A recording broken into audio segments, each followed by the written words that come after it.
success हुनुमा म पहिला आफ्नो फ्यामिलीको सपोर्ट अनि आफ्नो हार्डवर्किङ डेडिकेसन डाइट मेन्टेन भयो हैन यो अनि राम्रो ट्रेनर यो सबै समेटेर गएकोले नै म यहाँसम्म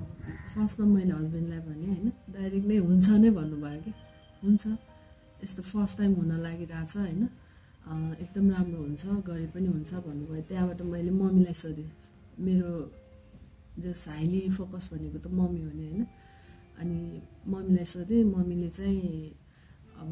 नेगेटिभली के पनि नलिकनै एकैचोटि उहाँले पनि जस पोजिटिभ नै एन्सर दिनुभयो कि हामी यो नेसनल गेम खेल्दासम्म पनि हामीलाई यति भास्टली हामी माथि पुग्छु भनेर सोचेको पनि थिएन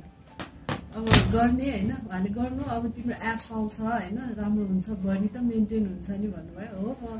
बडी भए पनि राम्रो हुन्छ नि भनेर गएको यो गेममा तपाईँको पार्टिसिपेन्ट चाहिँ म हुनेवाला थिएँ हैन मेलकोमा अनि तपाईँको उहाँलाई चान्स आयो हैन चान्स आउँदाखेरि अनि मैले उहाँलाई रेकमेन्ड गरिदिएँ म चाहिँ अनि अलि साइलेन्ट पछि अहिले फेरि मेरो सुरु हुँदैछ मान्छे भएर मात्रै एउटा बुहारी मात्रै भएर घरमा मात्रै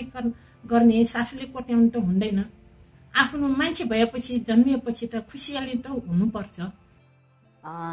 भविष्यमा चाहिँ मिल्यो भने टाइमले साथ दियो भने चाहिँ एउटा जिम पनि खोल्ने विचार चाहिँ गरेको छु